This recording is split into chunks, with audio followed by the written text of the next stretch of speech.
I think that was just stupidity.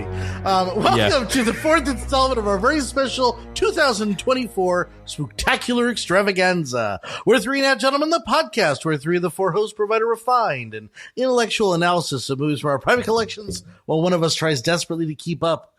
We'll let you decide which host is which, but for now, my name is Sean, and with me, as always, are my co-hosts, or my fellow shiners, Jeremiah. Our beliefs don't make us better people. Our action make us better people. Yo. Eddie. Ooh, that was a good one. All right. Well, man takes a drink, the drink takes a drink, and then the drink takes a man. Love that quote. And Brandon. The world is one big hospice with fresh air. Damn, that's super deep. Dark as shit, dude. That's just about in line with the movie. There we go. Shit. As with our regular season's schedule, we have been continuing our structure for the spooktacular episodes, where each host chooses their film based off the previous one, as long as that movie shares an actor, actress, composer, director, or writer. Or editor. As with every review we give, our goal is to answer one simple question. How many drinks does it take to get through the film that we just watched? At the end of the podcast, we'll rate the movie based on a scale of 0 to 5, 0 being a perfect film that you can watch stone cold sober, and 5 being sort of the film that makes you feel like you just had the steam sucked clean out of you by a swarm of starved, vampire-like cult members. The true knots. Last week, Eddie let us spend some time with a kooky and spooky family in the Addams Family Values. You're welcome, everyone. And since Jeremiah has the next pick in our rotation, Jeremy, tell us what movie we have reaching across space and time through mental manipulation this evening. Well, gentlemen, I decided to go more of a darker route and more of a, to our Halloween spectacular vibe. You went dark. Yeah, I went dark on this one. I apologize. I based from Addams Family, I chose Urch, which is the actor Carl Struckton, who is actually a character in this movie called Grandpa Flick. He looks like the same. Yeah, he looks the same, and he looks spooky as shit. And I mean that in a very nice way, by the way, if you're listening to our podcast, Mr. Flick. I decided to go with a director that I think is one of the better filmmakers that are coming up in, in the genre of just directing and just, making films. His name is Mike Flanagan, and he did this movie, which is a sequel to Shining. But yeah, I think he was able to find a perfect balance for the novel adaptation of Stephen King and his sequel to the story, which is Dr. Sleep, and actually find a nice, kind of a texture balance to the classic, The Shining, Stanley Kubrick. And so I think Mike Flanagan is one of the better directors. He's up there with like Jeff Nichols. He's up there with Robert Eggers. And I'm really excited to talk about this movie and talk about this director because I think by next year he's going to be up there with the next with the best. Don't fuck a new class of director, if you will. Don't fuck with my Nichols, okay? Oh, Jer, that's a pretty ballsy move right there. I love Nichols so damn much. The reason why I say this too, man, because he just came out with a movie that just actually won the Toronto Film Festival for People's Choice Award. It's a movie called That Life of Chuck. And when you usually win that, it means usually that you're going to be up for some Academy Awards. And so, I mean, he might actually kind of break that barrier. In that case, the reason why I chose this, Dr. Sleep. This is what we're doing. 2019's Dr. Sleep is based off the Stephen King novel of the same name, and it's the long-awaited sequel to The Shining, both in book and film. This movie follows a now grown-up Danny Torrance who has broken away from Tony, the voice inside his head, and the Overlook Hotel, or so he thinks. You get what? Okay. Danny battles his demons literally and figuratively until he comes up against a power more terrifying than he ever imagined. A group of traveling gypsies who feed on the steam or shine of others like Danny. Not the soul, though. That's weird. Directed by the contemporary horror maestro Mike Flanagan, Dr. Sleep stars Ewan McGregor, Rebecca Ferguson, Kylie Curran, Cliff Curtis, and Zahn McLaren. The film has earned an IMDb rating of 7.3 out of 10 and has a Rotten Tomatoes score of 79% with the critics and an audience score of 89%. There's no evidence that it isn't the soul, just letting you know. As with every movie that we review, we try to pair our selection with a cocktail that we hope will enhance the viewing experience. Ed, why don't you take us through the spooky cocktail that we'll be enjoying this evening? Yes. So I was hoping it would just keep it simple with just Jack Daniels, but they had the bottle there. I want to give you it was his medicine. I am giving you a soliloquy. If you are like Rose the Hat, you may want to just grab a fog machine and drink some steam. But if you're a normal human with shine or not, you can enjoy the Bad Thing brought to us by Kelsey.com. This cocktail is inspired by Keen's original novels of the Torrance family. Didn't know that. To make this drink, grab yourself a cocktail shaker with some ice and mix together 3 ounces of bourbon, 1 ounce of cherry liqueur, 3/4 of an ounce of chili-infused Aperol. Rotsfield glass and enjoy, but don't forget to set those boxes in your mind and capture any wiggling spirits. Oh, wandering. So I did wiggling. It's better. It's fun. I think this cocktail is kind of perfect. Drink's Actually, good. yeah, it's kind of the mixture between sweet and spicy with some bourbon. It's fantastic. So. 3 ounces of bourbon helps. I'm not gonna lie. With alcohol so centric in this movie, I think that it's important to set up. Jeremiah said this early on before we had watched the movie, and I think that off mic, and I think that it resonated with me through kind of both movies. I had never seen The Shining. I had never seen this movie. I've always been afraid of this movie since it came out because The Shining hit a note in my horror hatred that just kind of resonates, and I don't like it, but. Jeremiah, what did you say about this movie and the last movie? One is it was reference to alcohol. This story, Dr. Sleep, is more about recovery from addiction. And so I think it balances the two here. And this is more of a recovery story more than The Shining is more about an addiction story. Flanagan said it, the reason why he was so drawn about this story was about it touches things about childhood trauma leading into adulthood, but also addiction, break down families and ethics, and decades later how it kind of falls on you and everything like that, which is pretty heavy, man, when you watch this film. And that's why I think that these movies are so impactful so many years later. This one's obviously not as old, but if you look at The Shining, that is a devolution into addiction, into drink, into insanity, into whatever you want to call it. And then this movie is about generational healing, how you find your way back from that. And I think that there are so many movies that try to do this well, and this is one of the ones that does it subtly without you really knowing, and it, set against a supernatural backdrop. I think you have kind of two perfect bookends to kind of the devolution into, and then the evolution out of addiction. Brandon, go ahead. Yeah. So what I think is really interesting is the fact that I don't watch a whole lot of horror movies, but I do read up and catch up on horror movies because it's more of a thing of getting the information about them, knowing what the stories are about, and then not having to be getting the jump scares and screaming like a little baby. But what I think is so interesting about horror movies is, and we've been talking about it, you guys have been talking about it, is the fact that horror movies are the perfect metaphor for so many different things. And it doesn't matter what the metaphor is, that a horror movie is never really just about scaring people. Or at least the majority of horror movies aren't just about scaring people. And I think that this is a really, really interesting take on some heavy, very real themes, like you were talking about, childhood trauma, generational trauma. There are so many different things here, and I do want to kind of go back and talk about the source material for a little bit and just say that this movie really fucked me up in one way. And that's because I, who am a self-professed not a Stephen King fan, I don't like Stephen King books. I read like crazy, but I don't like Stephen King.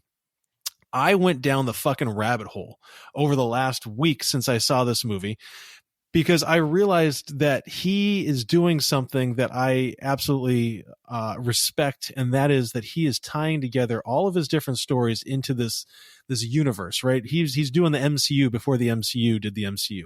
And if you look at it, right, good point, dude. The steam eaters, right? The knot, right? They're in essence the true knots, right? Yeah. They're not that different from Pennywise, who is feeding on fear, right? We look at Pennywise. We look at so many of these different texts. And granted, I haven't read them, but man, you can find a hell of a lot of stuff on the internet and on YouTube.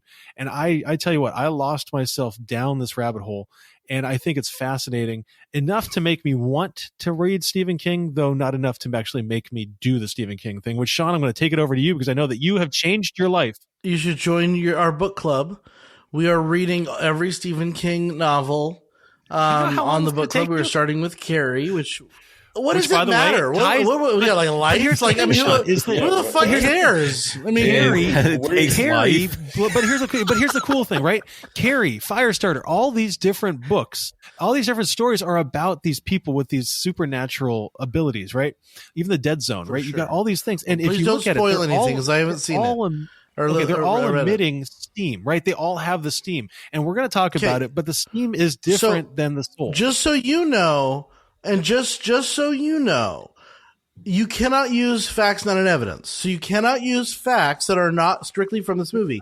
Just because you did your own outside research, those facts are not admissible in any discussion we have on the podcast. Because you cannot say that, if you look at the director's edition or if you look at the text, Jeremy. Then you understand what this theme is. Okay, going back off of what Brandon is based off of this, I agree. It's like you're bringing up evidence out of the blue with saying, "Oh, by the way, I found this evidence. I just found boom." I'm trying to make you guys go like, "Ooh, that's really cool." You had your moment.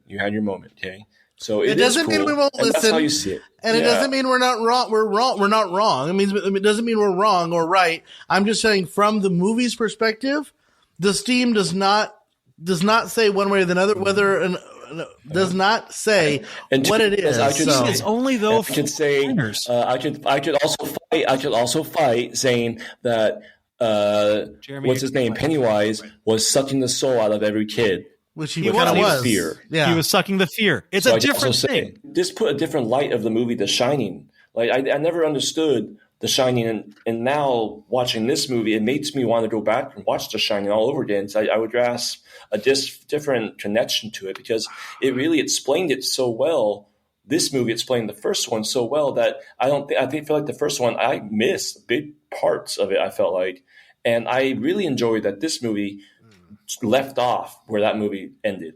Like it wasn't like it was a jump too soon. Like you had little Danny still that was having issues that Jeremy was talking about with this trauma and this connection. He's not speaking for a long time. I really enjoyed this movie. And it makes me enjoy The Shining. I want to hear Jeremy, and then I want to respectfully disagree. No, I agree with Eddie that it actually focused more into the Shining world, the universe of that, and it explores the lore of it, which I think is really fascinating with a lot of people that does have the ability to shine and everything. To what Brandon's saying, there is a lot of what do you call those things? Like little treasure nuggets here that actually show that this story, Easter eggs, that's what it is. Easter eggs that actually shows that's connected to. You know what? We're renaming them treasure nuggets. I like that much better. From henceforth on the Gentleman Podcast, they shall hereby be known as treasure nuggets, not Easter eggs.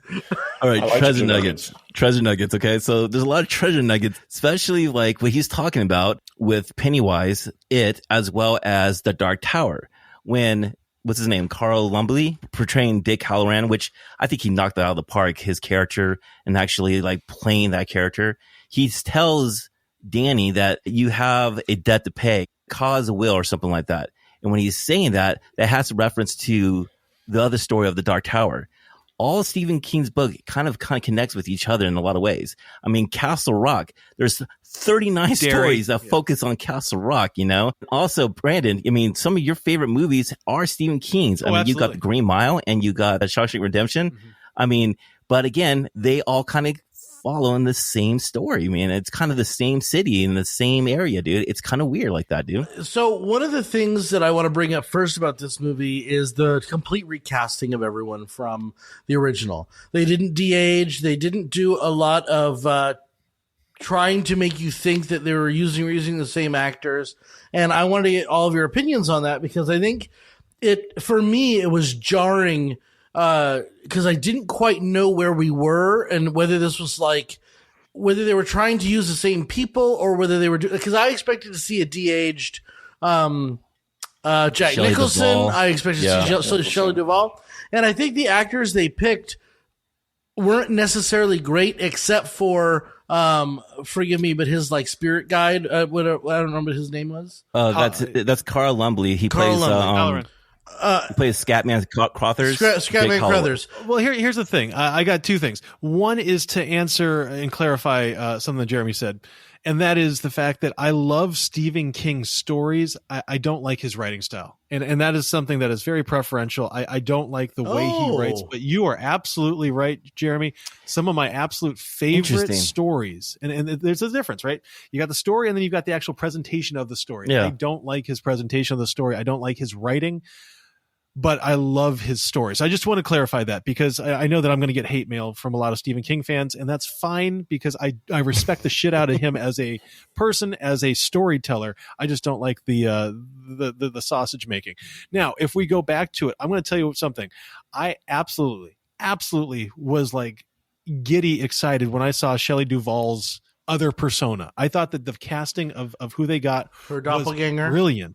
I thought it was so damn good. I thought that the recreation scenes, and I know we're going to talk about this, but when they got back to the Overlook, which I didn't know was happening, that was when the movie came alive. And that's actually one of the problems I have with this movie. And we'll talk about that. But when we get the recreation, when we get the here's Johnny scene, we get the flashes of The Shining recreated. Oh man, I was so into it. So I think that the recasting was absolutely perfect. There was not a single person who I didn't like except for one, and that is Jack Nicholson's Jack Torrance at the bar. I thought that was poorly done. I did not like that would be Henry Thomas. It was Henry Thomas, and I was disappointed in not the acting, but the makeup, the way that they presented him. I wanted it because you got the Shelley Duvall doppelganger who looked close enough to Shelley Duvall. You had the Danny Torrance who looked close enough to the kid. I felt like Jack. I felt like what's the name was Henry Thomas was his just hair was not too long. His it just was off, right? It didn't. It's almost like they didn't want to make him look too much like. Yeah. Because the problem is it was distracting, and we'll get there in the scenes. No, you're absolutely. But I got to those scenes, and I'm like, are they trying to make him look like Jack? I would have rather them just go for the bartender. Just go for the bartender. Yeah. I mean, in a lot of ways, he was the bartender. No, I get that. No, I get that. But I mean, even the credits, he's the bartender. It's not even Jack Torrance, And I don't want to jump ahead, but I kept waiting for Jack Nicholson to appear next to him. Like to do one of those scenes where you pull back the camera. Flashes. Yeah, or flashes. Like you look in the mirror and he sees him, and he has to look twice if he thought he sees his dad, but it's actually Ewan McGregor, something like that. Yeah, or a shot for shot of the original where you have him coming into the bar and sitting in the stool, and then have Ewan McGregor come and sit in the stool. I was waiting for something because I didn't realize that was supposed to be Jack until it was almost too late, and then I missed the dialogue, and I missed I had to rewind it, which was a little upsetting. Which is a very it would have been nice to rewinding is when you had a tape and you had to go back. Anyway, it would have been nice to see his picture in the big picture with all the. I wanted that so bad, Eddie. God damn it, I cool. wanted that. That would have been really cool to see that actually him being that party picture, the ending shot. Like the last thing we saw in The Shining. Yeah. I think the actors that reprised the role of Shelley Duvall and Jack Nicholson and even Scatman, I think they knocked it out of the park. I actually thought Henry Thomas did a really good job. I think de-aging the characters would have been almost next to impossible, especially with the technology back then. And then, you know what? Fun fact, they actually asked Jack Nicholson to actually, can you please, just reprise your role? And he retired. He's been retired.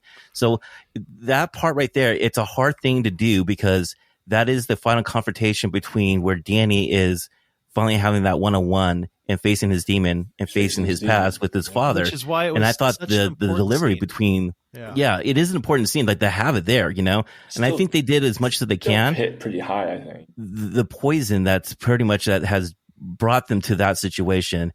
It's devastating to watch that. I enjoyed the mom. I don't know her name, but Danny's mom, and I enjoyed parts of seeing. I felt like you got more the twins, even like there's little parts that it made you forget a little bit of all these other, like it threw a good throwback to everyone. And I feel like if you would have done it with one, then you would expect for everyone. So it's like everyone had to be. If you didn't get one, then you can't have any of them. Right, and that's what what I feel too. It's almost like they said, "Fuck it, we're clearing it out. We're starting fresh." Yeah. And we have angles where you can kind of like, oh, is that Jack Nicholson? Did they do a face swap or something? Yeah. So I enjoyed it, and I for some reason I still got the vibe of, he's a bartender, and I like the idea that he's stuck at this hotel for eternity, like he's in he's in Purgatory, yeah. And he doesn't even know it. But also even the mom played a good role, and then you got the good flashbacks back and forth, which hit it a home run at those scenes. So going back to the beginning of the movie, where you have the young Danny dealing with his demons and learning how to use the box and learning how to close every bathtub, man. Yeah, how to close away. Every bath time is just a fucking struggle. But learning how to close away these, whatever you want to call them, spirits, demons, dead people. I don't care what you call them, but basically he's forcing them into boxes in his mind and creating kind of a cemetery of horrors, right? And so I thought this movie did just a brilliant job of tying the two movies together, in that you have the Overlook Hotel, which basically was a hub of shine. And then when Jack died, you have kind of the dispersion of the shine, and they're escaping and going after people that basically were there, I would think. Anyone who had the shine. Danny. Just Danny? Yeah. Well, Danny, because Danny's the one, his power is so much as a little child. Being drawn to him. It was like, mosquitoes for blood. And the way that they depicted that, and then, I don't mean to jump around, but when you have that first scene where he gets the bravery to go into the bathroom to put that first woman in the box, which I thought was one of the most brilliant scenes in the movie that you could have possibly done, because it took the most horrible, terrible scene. In my opinion, that was the scariest scene from The Shining. Fuck the blood, fuck the twins. It was when he's kissing the woman, and then all of a sudden she turns into this rotten corpse thing, and I'm like, God damn it, what the fuck? Anyway, but when that kid just walks into that bathroom with like, I know what I'm going to do, and I know what I have to do. Close the door. Mm-hmm. I thought that was just... You hear screams, too. Not from the creature, I guess. Yeah. And it was just brilliant and beautiful. And I thought that it really did. It tied the two movies together. And this is what Jeremiah was talking about. You have Kubrick's vision of this story, which apparently was not the story in the book. Like, it was not really that close to what what's his face wrote. Well, Stephen King. And fun fact, Sean, the ending that we got for this movie was supposed to be the ending for the original novel of Stephen King with Jack Nicholson, Jack Torrance's character, where he was able to overcome and burn the Overlook Hotel. Oh, I don't like that. So Flanagan decided to use that concept and use that as the ending for this film. Danny Torrance had a debt to pay. He had to save not just the next generation of Shiners, but to also kind of pay that debt of what he owed. Right. For it to come full circle. The job wasn't done. He knew it was on. He was, even though he locked away all these demons inside him, he knew this place is still there, and if I don't do this, it will still be there forever. Yeah. So it's like he knew it was like that was. He was saving the young girl that is able to shine. Did you guys like Abra? Loved her. I did. Brandon, go ahead. Sorry. Yeah. No, and I love the fact that we're talking about The Shining influence and everything, but I do want to. I think we want to talk a little bit about Rose the Hat and her band of miscreants, because I think that was a really interesting dynamic as a bad group, and I just want to clarify for everyone what the last week and a half has been. Sean was actually the first of the three of us that hasn't seen it, and I mean Eddie, me, and Sean. Sean was the first one to watch it. And we all got this text, just a random text in the middle of the day saying this movie is fucked. And then I think we got it probably another 6 times within like 40 seconds that this movie is fucked. At least. And then a couple more times throughout the next couple days, we would just get this random text saying this movie is fucked. And so here's the thing is I want to explain that this movie is a fucking hard movie to watch. There is a scene, and we need to talk about it, but just a second, that is one of the hardest scenes to watch of any movie that I've ever seen. Now, that being said, when I get a reaction from somebody who I respect their movie selection and their movie choices, saying this movie is fucked a good 40 times in 3 days, my mind goes from 0 to 1,000%. And so, Jeremy, I know we talked about this off recording. My mind went to Antichrist by Lars von Trier. And if you've ever seen Antichrist by Lars von Trier, you know how fucked that movie goes. So I got to be honest, Sean, you set the pedestal so fucking high for the fucked that I was... Oh, I'm sorry. I was just like, oh yeah, that's messed up. But man, that is not messed up like genitalia mutilation. That's what I'm saying. But let me just say, this movie did something to me that it was deeply disturbing to me. Caught you off guard. The first one was, it caught me off guard because I had no idea what they were doing to the little kids. I thought, oh, they're joining them and they're creating this like peaceful, harmonious cult. Part of me thought Violet was still alive. Yeah. He wasn't. But then there's a couple of scenes that are really disturbing. And number one is I think the scene, the very beginning where they're meeting the girl Violet, I think her name was, and all of a sudden the whole cult shows up but they materialize on screen. The way the director does it is it's just her, Rose the Hat, and little Violet, and they're talking, and then all of a sudden the whole cult is there. See one at a time. One at a time. And the way that they approach is, I think, the most threatening way you could possibly approach. It's wordless, it's soundless, it's musicless. It's just like it's fucking terrifying. And so I'm like, okay, so there's a cult, and they're basically taking children. And then I'm thinking, oh my God, this is an explanation of where all the missing children go. This is the most horrible topic you could possibly get. And then I'm remembering it and taking him down into the, as horrible as that was when he lost his arm, when Georgie lost his arm.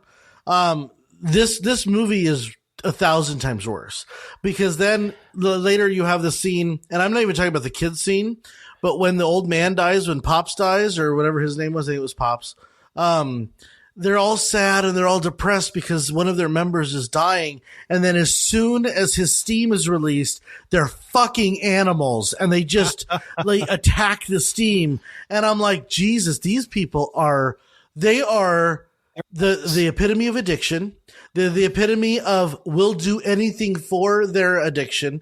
They're feeding on. Can I say something? Yeah, I'm sorry. I'll go on forever. I apologize. No. So I'm to build off that. I took it as their demons collecting souls. Like they gave up their life, and that this is the way to live. Like their demons roaming the earth a little bit, and that's why as soon as they get but they're trapped also in purgatory because they pretty much sold their soul, and the only way to keep staying alive is if you pretty much keep collecting souls to give to the devil, and the moment you stop doing it is they take you, and that's why they burn up like that, they evaporate, and that's why there's no body, and they're just nothing. Here's another thing, bro, is that these true knots at one time or another were people that were able to shine.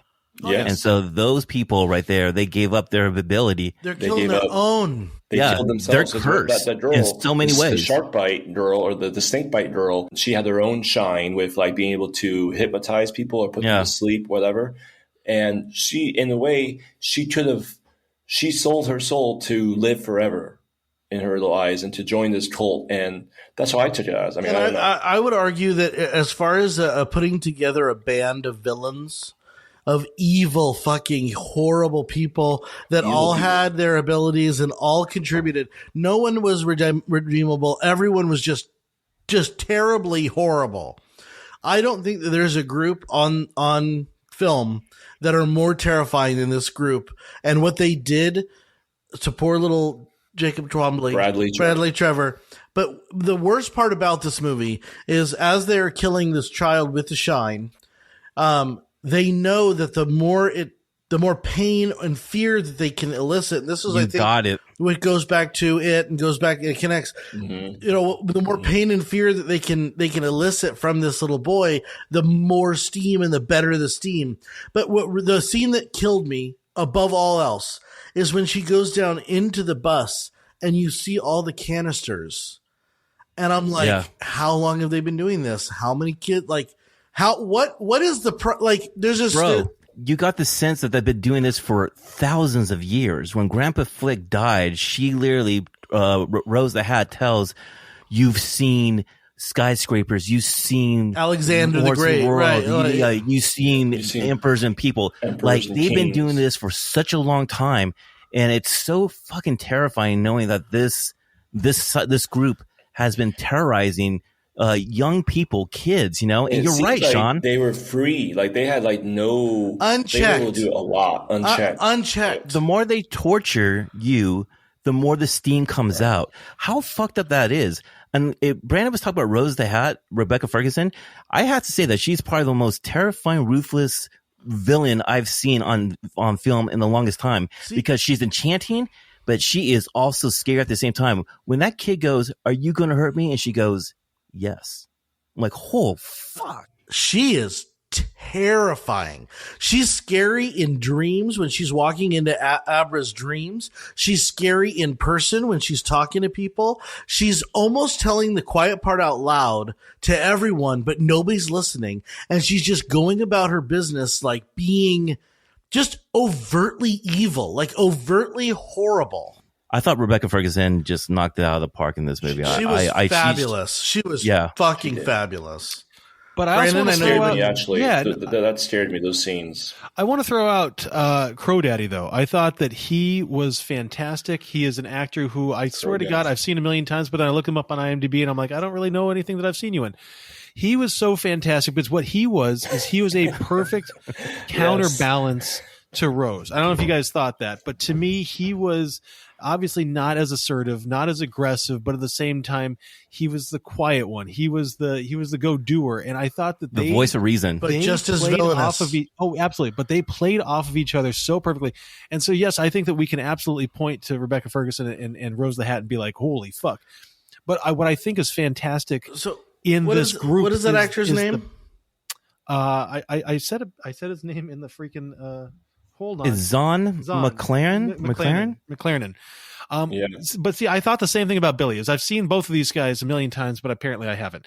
So I want to talk first about Crow Daddy, and then I do want to talk about Billy Barry. What's his name? Billy Barry. Cliff Curtis. Cliff Curtis. Yeah. Cliff Curtis. So listen, this movie did a couple things amazing, but because they did a couple things amazing, I think that they actually hurt themselves. And I'm going to say something super controversial. You guys can hate me the rest of this podcast. Ready? I thought that the acting was so fucking fantastic from the peripherals that it emphasized how poor of an actor Ewan McGregor actually is. And I think that his acting quality. I know. I'm not making friends. I know. I thought this for a while, is that Ewan McGregor is a fantastically likable person. I love him. I will watch anything that he's in, but he is not a good actor in my opinion. And this movie was the only time where I've seen him where his acting chops really detracted from my enjoyment of portions of the film. And I think it was because everybody else's game was so elevated, including Abra. I thought that she was fantastic.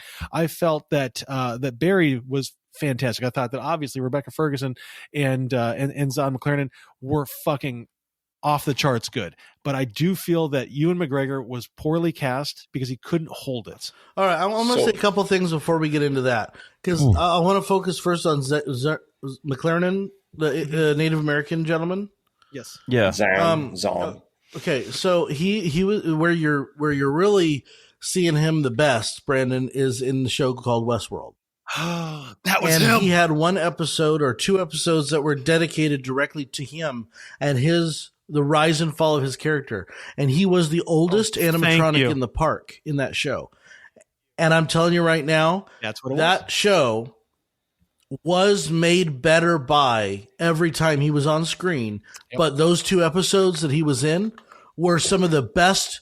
It's the best TV I've ever seen in my life. He was fucking incredible. And because he narrates this episode and it goes through his life story, his realization that he has a creator. He meets his creator in Anthony Hopkins, has a conversation with his creator, and Anthony Hopkins decides to reinstall him into the park with the knowledge that he knows his creator. And yet he still has the same values and the same character that he did prior to meeting his God.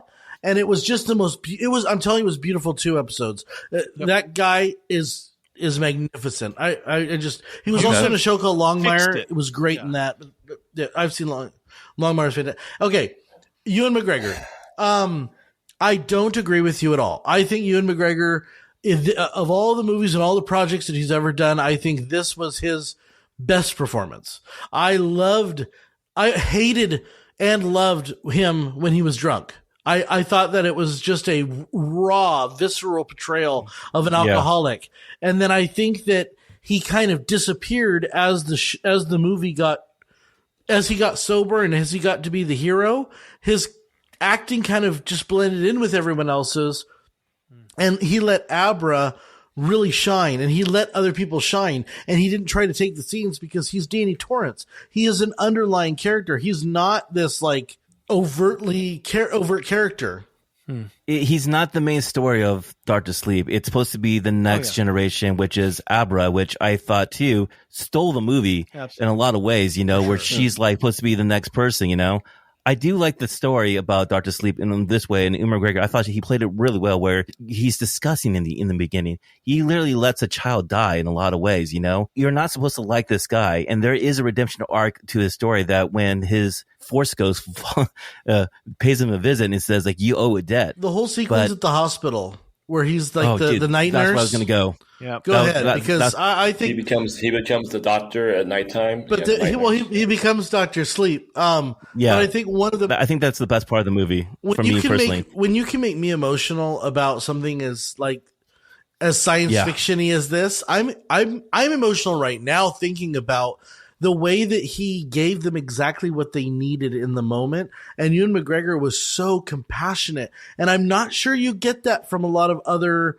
bigger actors, because this movie needed a big star. And I can't think of someone, honestly, who could have done it better. Other people could have done it, but it would have been completely different. I agree with you 100% on that, because like when he's singing that Frank Sinatra song, I think. Oh, yeah. Making that person not afraid about what's going to happen, when at the end, dude. That part made me like emotional and crying, maybe because I'm getting older. And like, I read something about Stephen King literally got the inspiration for the story because I guess there was a house cat that would pay visits for patients in hospice, and this cat would visit these patients before their death, and so I think he got the inspiration of the story about, what would Danny Torrance do? Because again, everyone would ask him throughout his whole career, the one question that he always got, like, what happened to the boy in Shining, So when he's a night nurse and he's telling the patients what they would like to hear and he's using his shine, did he have that in The Shining? Like, I can't remember as a little boy. Could he like manipulate stuff? Like the same thing? I can't remember. He could be the ghost. When you get older, you know how to work the shine, how to work your ability and everything. He's figured that one out. For the longest time, he kept it a secret, and that's the reason why he survived this whole time, because he never let the shine out. I think he protected his mom. I do. I think he protected his mom with the shine. I think he stopped his dad from drinking a little bit with the shine. I think that he tried to control, even if it was subconsciously. I think until they got to the Overlook Hotel and he was totally overwhelmed. I think he was holding that family together. I really do. I get that impression from, if you watch The Shining, at the very beginning, that apartment, I don't know, I think we talked about it when we did The Shining, but that apartment was so stocked full of books. And I think that now that I'm getting a bigger sense of this universe, I think Jack Nicholson's character replaced drinking with information and books and used that just as abusively as the alcohol. Because what he would do is he would ignore his family and dive into literature and dive into the books and still not be the dad that he was supposed to be. And I think that at the end of the day, that's what this story is about, is generational harm. What generational harm and overcoming the generational harm. Overcoming it, yeah. So one of the things, no, it's good. It's one of the things that is a subtext, and it's not, Stephen King does subtle subtext, but then he does kind of overt subtext. This one's kind of in the middle there. But one of the subtexts in The Shining, the book, which the movie, it pitter patters around, but not really engages, is the fact that Jack is abusive to Danny, which I think is interesting because I do think Flanagan, and no, I haven't read Dr. Sleep. I did read The Shining years ago, but I feel like Dr. Sleep here is paying homage to some of these really hardcore issues that is at the heart of Danny Torrance, the character. And I think that we see this really, really well with, we keep going back to him, but Tremblay's character, and we got to just, a moment of silence for Tremblay's acting. That is, I would say, one of the greatest performances. That's Bradley. But I mean, that's the baseball being player, 100% guys. serious. I have never in my life experienced acting so visceral and so raw and I'm going to say the word, but I don't mean it like this. It's so beautiful because it was so real. Oh yeah. And I think that we see that. It was haunting. It was haunting. Very haunting. Right. I'll tell you a story about that. After that scene happened, the cast was so devastated that it took them like a few hours just to collect themselves. That boy got up, went to the catering, high-fived his dad, and ate his lunch. That's how fucking good he was. Well, supposedly, I don't know if you've heard, but he is supposed to be like an up and coming star. Like this kid has it. He's got whatever it is. He's got. But one of the problems that I have with the movie and why I kept saying it was fucked, and it's not a problem that's going to affect the score, but it's a problem that I personally have with the movie, is I kept expecting him to cut away. I'm like, cut away. We don't, just from afar. We can see it from afar. We need to see headlights and screams. They stayed on his face like 40 seconds too long. It was so hard to watch. Do you know why they did that, by the way? No, I don't know why, but for me, it was almost to the point where I turned off the movie. Yeah. I did not. Yeah. But I was very close. The reason why it was like that is because you're having the same point of view as what the little girl is having in her vision ahead. That makes her scream and makes her call out for Dan Torrance, you know? That's exactly what she saw, dude. It completely changed her from there on, because she was able to, everything from there on, she became different with, I need to stop these people, like no matter what. That is probably one of the toughest scenes I've ever seen on yeah, so personally, when I saw that scene, I felt the same with Sean. Like, I had moments in my head like, what the it was really hard for me to see that. Same thing in the very beginning. It was a little girl getting, like, I just instantly, this movie took a different route than what I was expecting. I was expecting the Overlook Hotel the whole time. I don't know why. And him, Dr. Sleep, going back to Ewan McGregor. I had no idea what this movie was supposed to be about. So I thought he was going to go back to there and like have his family, or just go back there and try to, I don't know what, but I didn't think it was any of this. So when I started seeing these children get missing and attacked, it hit me kind of differently with like, okay, I don't know how much I can watch this movie, because it was hitting hard. And then I lightened up a little bit, and then I was like, okay, this is about this. And then when this scene came up, it almost really shared a real close crying in the scene. Like, I was like, wow, this is like a real emotional scene here, and I feel so sad. Like, I was hoping for Abra to have so much power that she could push them all away from each other, from him. Yeah. Like, at least a split second to save him a little bit. But then overall, I don't know. I was hoping for something like that, and it didn't happen. But then everyone got what they deserved, who did that to Bradley. Yeah, even like Abra was saying, like when she was like getting those people back, you know, when they were having that shoot attack and everything, you know, she was like literally telling them, you got what you deserve. You deserve what you got, you know, what you get, you know. Well, I'm grateful for this movie to be allowed to be a sequel and not a remake. I'm happy they didn't just do like the whole like, oh, there's another, you know, couple that's going over to the Overlook Hotel. Guess what's going to happen, you know? Right. I'm really glad that they actually dug into more of the layer of this. Well, it did. The Shining overall. It did what Rogue One did for Star Wars Episode 4. It expanded the universe respectfully, and it made you care more about the characters than you originally did.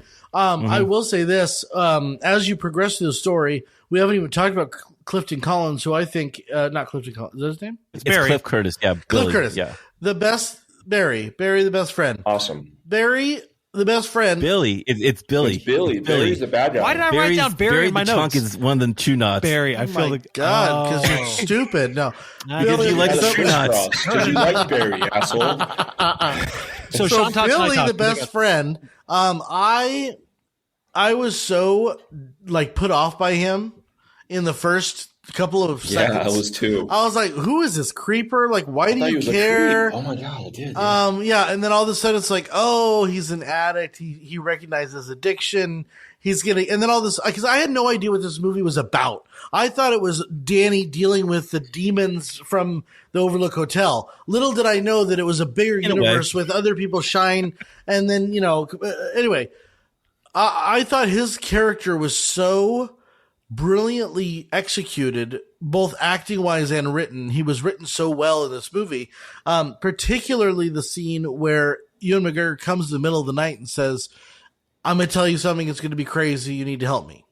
And he just goes, and he just like any friend would go, like it's almost, it reminds me less comically of the scene from, with Ben Affleck and Jeremy Renner. And he says, I can't tell you what we're going to do. The town. And he goes, "Your car or mine?" The town. Town. Yeah.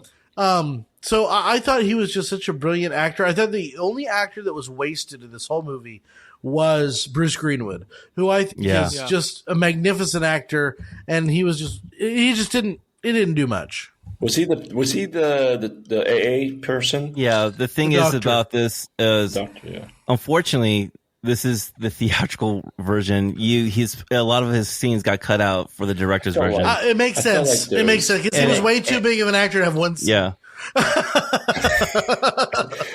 So it's like, this guy's gonna be like having something like a bad. But the thing about this is that Mike Flanagan recycles his actors like Christopher Nolan. So Bruce Greenwood is in a lot of his films, a lot of his TV shows. So, but I kid you not, dude, the director's cut, it fills the holes that you might have with certain characters. I mean, the scene with the child and the boy, Rose is so much horrible in that fucking scene that, after the scene is done, she looks at Crow Daddy and says, "I thought that boy would have more steam. I'm so dissatisfied." Ooh, just fucking hardcore, right? See, and the ravenousness of them attacking the steam made it even worse. The way that they went after it was like, I don't know, they were like glutton. They were hyenas. Yes, right? Yes. I'm just saying that you think the movie is long. Director's cut is 28 minutes longer. Yeah, I'm gonna watch it now because this movie is worth the time. I wanted Rose the Hat, to suffer more and like run through the hotel a little bit and be chased by these villains that Ewan McGregor, instead of this being demolished and it happened too fast for me. I wanted her to like have fear and be chased, if that doesn't make sense. Like I like that with the whole maze scene. That was badass, with like a throwback. But I wanted her to have more fear of her fear being shown instead of she just got eaten alive. Like, kind of like how she eats people alive. But she got it pretty bad, dude. No, really I wanted bad. it worse. I was Didn't really they get the fingers under her skin? Like, yeah. Worse. Oh yeah. Okay, Maybe, so rip off their arms. I don't know. And that brings me to the thing that I did not like about this movie at all. And I did not like the fact that Danny got inhabited by the hotel. Or his dad, or whatever you want to call it. Like, did anyone else was bothered by that? Like, no, because that's exactly what happened to his father in the original story. No, I know, but he was supposed to be better. He was supposed to be better then. The reason why he was better then because he was able to fight it. That's how better he was. But I think that what you got to look at too is the fact that he is as strong as they come. He's stronger than Abra. He's stronger than all of them. But what it shows is that nobody is strong enough for a place like the Overlook. I think that is so important because what we're talking about too, when you think about the Overlook, is it's not just the hotel and it's not just one or two ghosts. It is literally century plus of evilness. And this is one guy. But what, like Jeremy said, is he has the strength, the goodness, the ability to break free from that and then to do something hopeful. And that is to destroy what presumably could not have been destroyed. And I think that is a huge win, even though I'm going to say it. The ending copped out in a way that I didn't want. I didn't want him to be a ghost. I didn't want him to die and just visit her for happy little talks. I just wanted him to survive and to find happiness. I love that. Oh, I hated it. So he had all intentions of burning that hotel down. Oh yeah. He wanted to destroy it. But let me do this too. Let me do this.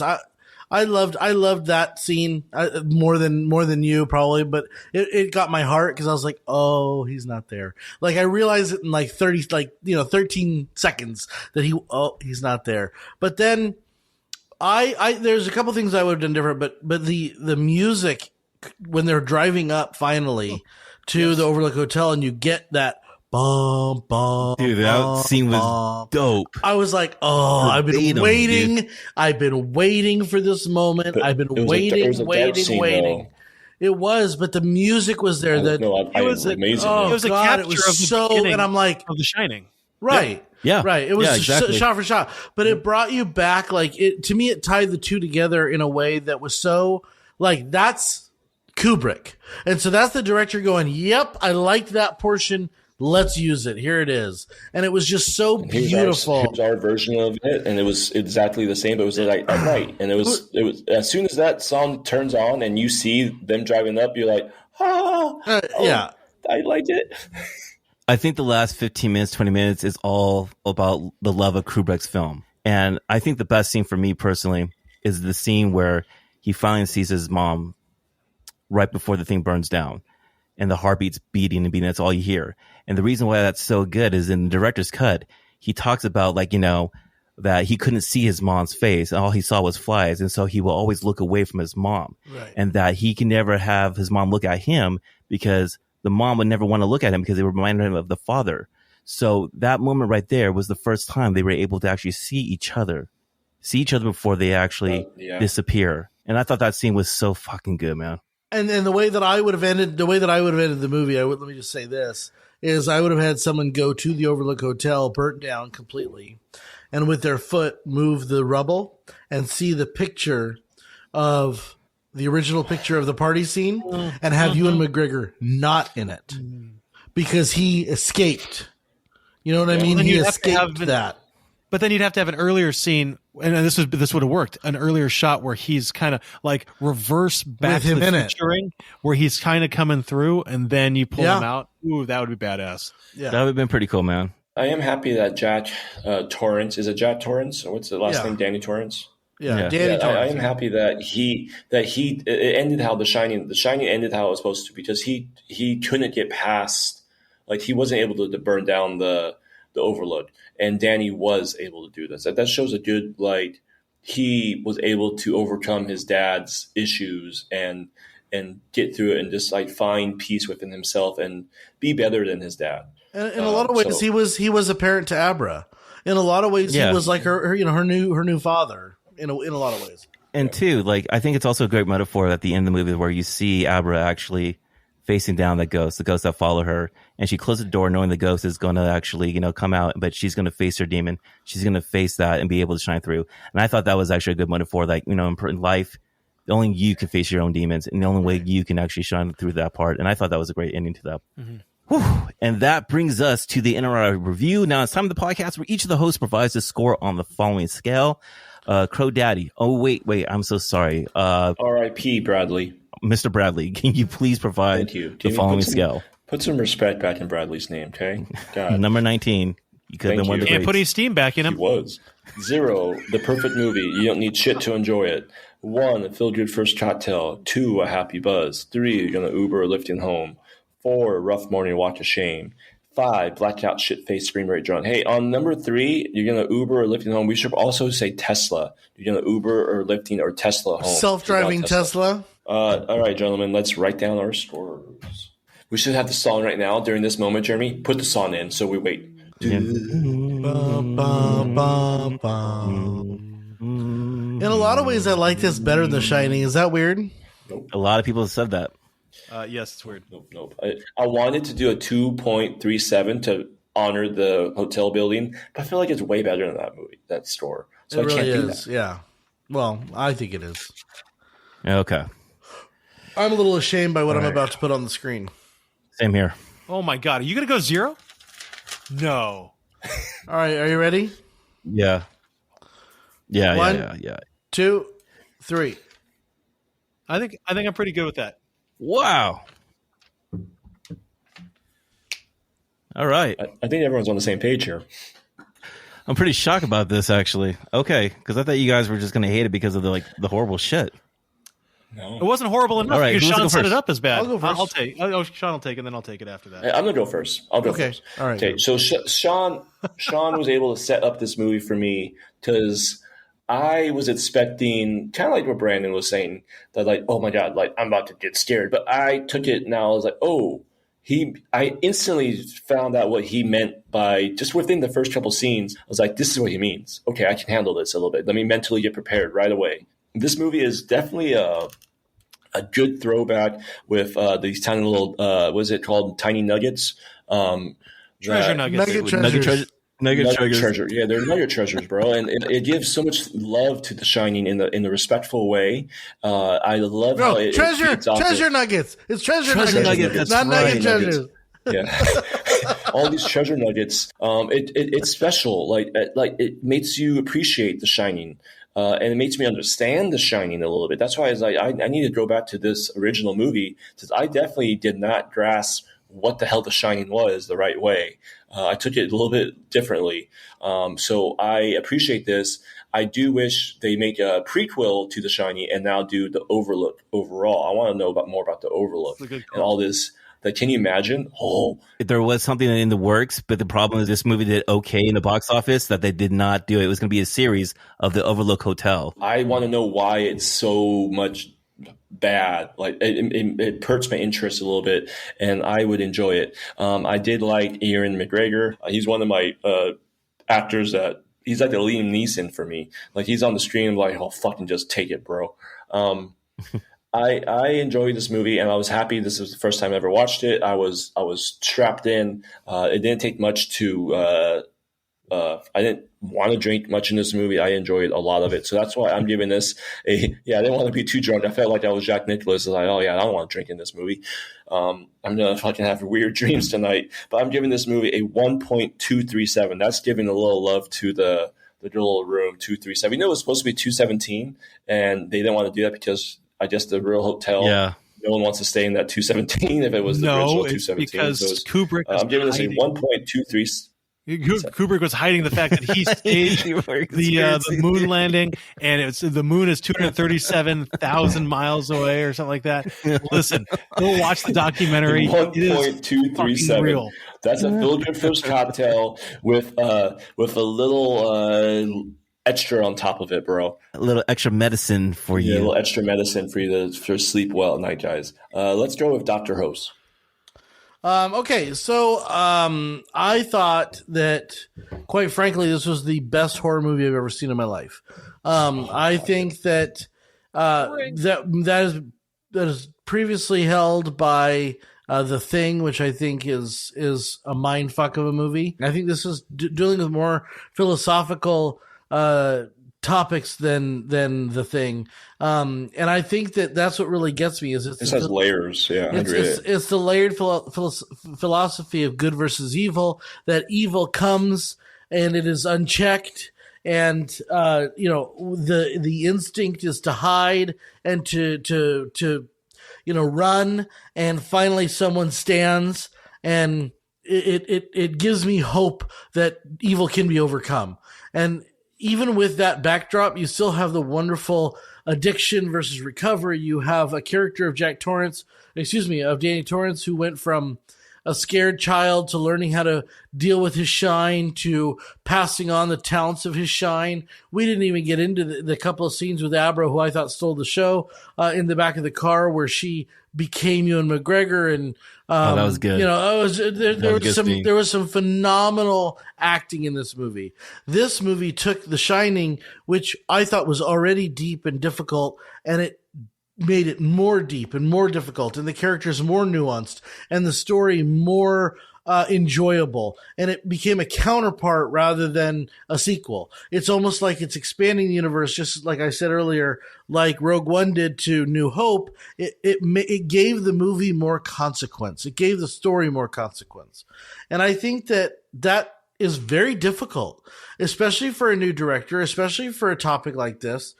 So while it didn't have very many jump scares, and so it might not qualify as like a quote unquote horror movie, to me, the subject matter was terrifying and horrible enough to be a horror movie. Soup to Nuts, one of the better, if not the best horror movie ever made. And I haven't seen all of them, but I will say this one really fucks with your head, and the subject matter is difficult, but I enjoyed the shit out of it. And for me to say that about a horror movie means that it was damn good. So I'm going to give it a 0.75. It is not quite a first cocktail. It is a shot with a little extra shizzle schmoozle on it. 0.75? 0.75. Good. I'll take this one, Brandon, here, okay? This is my movie, and I've known about this movie for quite a long time, actually. I've always been trying to get this movie into this podcast because I really wanted to talk about it, because I'm a geek boy for Mike Flanagan, the director here. And the reason why is that his show, The Haunting in Hill House, I think is one of the most scariest things I've ever seen, and it's one of the best series that you should watch and you get a chance. It is the perfect Halloween show for the season. For me, this movie had no reason to be this good, especially being a sequel to one of the greatest horror films of all time. I think Mike Flanagan did the impossible. I think he was able to find the perfect balance between the sequel and the novel adaptation. And that's Dr. Sleep here, okay? I mean, I think he's the new king of horror, dude. What makes him so great is that he brings the human layer element to each project that he does. I love the story that it shows this person like just hiding and just finding this redemption and putting the wrong things to the right here. I think the acting is great. I think Rebecca Ferguson is probably one of the most scariest villains that you'll see in the last 15 years. Every time she was on screen, you wanted to see more with her. There was not one bad character in this movie. Now, a lot of people didn't like the kind of the reprised role for Shelley Duvall and Jack Nicholson, but I think they owned it. I think every actor just knocked it out of the park. The only reason why I'm not giving it a 0 is because I think this movie should have been a TV show. Give it to an HBO series, 10 episodes and everything like that, right? 6 episodes. It deserved that long, you know? Well, and that's funny because just, I would like that. I like more. Yeah. If you watch the director's cut, it shows you in different chapters of the story, actually. So I think it should have focused on that. I think you would have got more, just in more detail on it, you know? So for me, it's a 0.99. It's not a 1. It's not a first drink cocktail. It's just below that, you know, just have a little sip of your medicine and enjoy this ride, and just watch out for Mike Flanagan, man. I think he's going to be an upcoming director that people are going to be following very closely. He's going to be doing the remake of the new Exorcist movie. That scares the shit out of me. Let's see what he does. Go for it from there. Brandon. You said 0.99? 0.99. All right. Yeah. So this is an interesting movie for me because let's go Red Rum. Yeah, because I actually went back before we recorded this yesterday, and I listened to our podcast for The Shining. And besides being really proud of some of the things I had to say about The Shining, I realized in listening to it just how fucking much I love The Shining. And if you guys can remember, you probably don't, but I do. The Shining is a movie I didn't quite like that much. I respected it, and then I watched it again for the podcast and really kind of took an analytical eye to it. And I said, my God, this is not good movie making. This is brilliant movie making. This is whole nother level movie making. And I fell in love with the concept. And the concept for me that made The Shining is the seclusion, the ghosts. I am a whore for ghost stories. And to me, this is why I can't give this movie a higher rating. And I get the argument that you guys are going to give. I get it, that this is not the story. The story is not that it's contained to ghosts. It's not contained to a place, but rather it is a bigger, wider world. I get that. I get that we've got the holy knot or the true knot or whatever it is. I get that it expands into a greater world that is all encompassing, or at least for the most part encompassing to Stephen King's other works. I 100% understand that. At the same time, to me, more than half of the movie felt like it wasn't The Shining.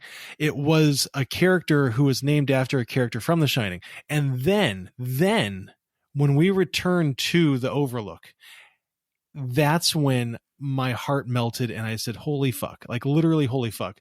So my problem is that this movie felt to me a little bit jumbled in the sense of it didn't know, and I'm not blaming the movie, I'm blaming Stephen King's source material. I am. Is that the movie and the story didn't quite know which direction it wanted to take. I get the praise that you guys are saying. I 100% understand it. For me, what I wanted was more of what I loved. And that's a selfish desire for me. I get it. At the same time, this movie is quality. The acting, even with Ewan McGregor's, I think, weak performance, the acting is absolutely top notch. Every single bad guy or gal is fucking amazing.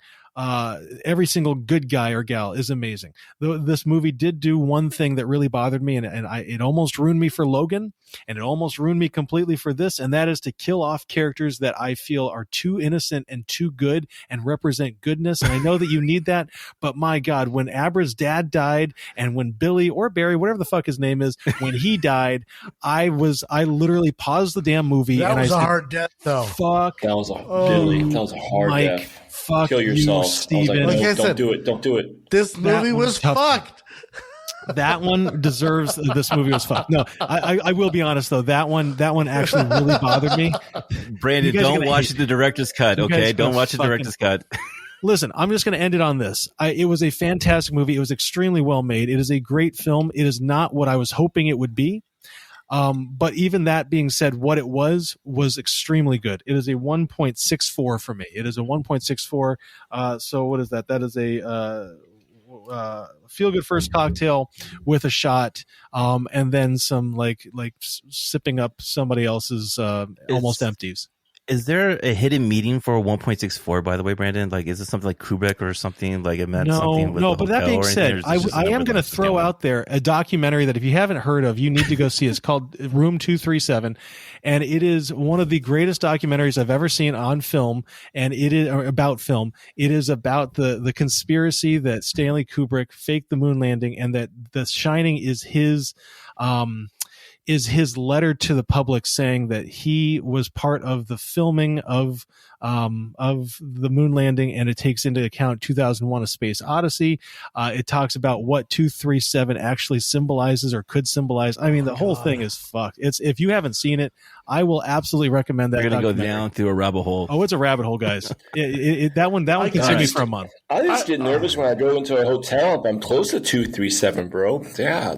Damn. Me and Jeremiah sat down to watch 2001 because it was on my list of AFI movies. I think we got through 30 minutes and it was just like, gee, I can't watch this anymore. Like I can't. I was like, you want a drink? You want to have a drink? Yeah, let's have a drink.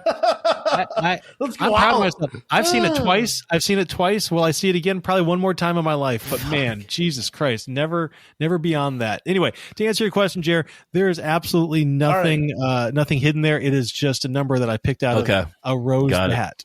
Rose the hat. When we take those scores and divide by 4, Eddie, what does the Dr. Sleep get an average rating of? That's a 1.15425.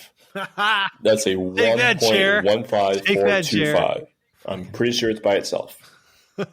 Which this movie should be by itself. I'm going to say, what do you think? Movie. I'm going to say 1.15425. 26. I'm saying it's 26. It's in the top 25. I'm saying 26.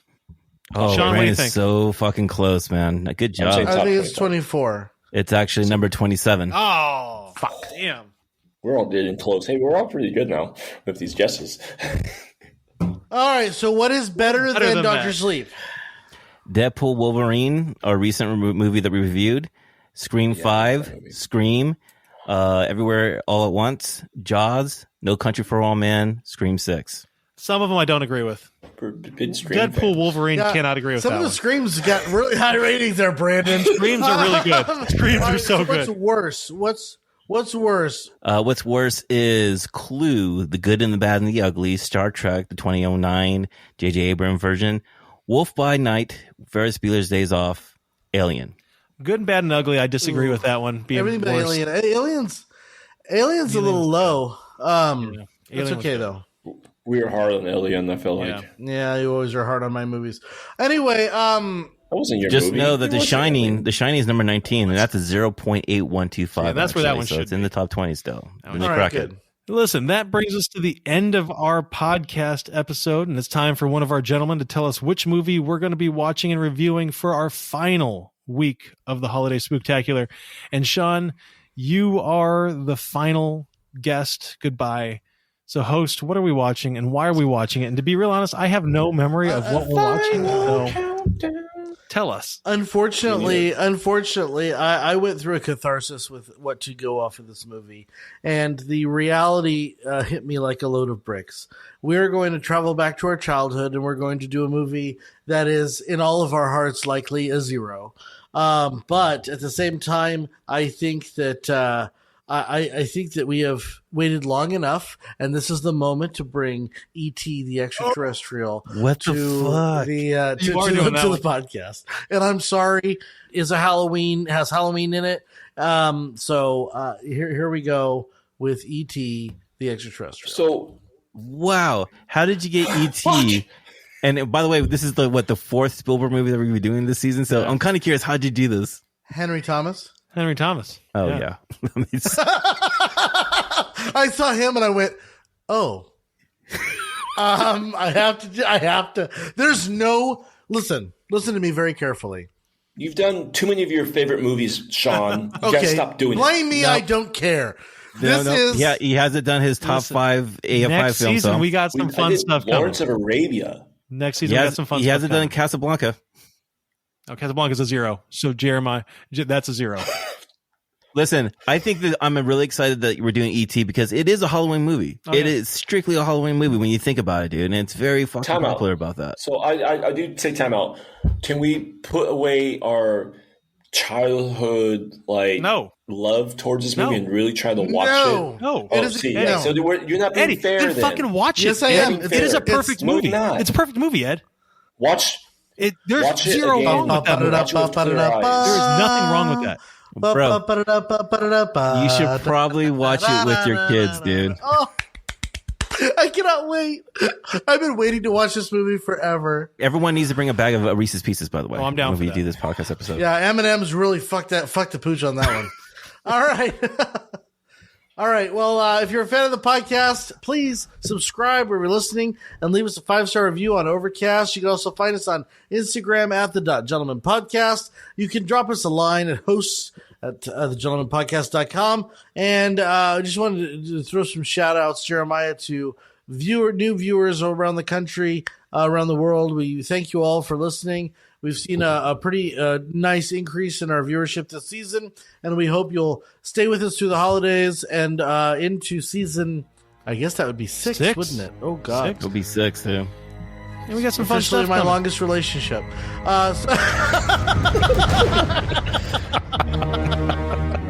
That's it. Peace out, listeners. Have a good drinks. Cheers. Enjoy the gentlemen. movie. Cheers. That was one of the best lines I've heard all day. Oh, Brandon. Sean, you put a rabbit through the hat, Mr. Rose, over there. Being a 0 is only a 7 point.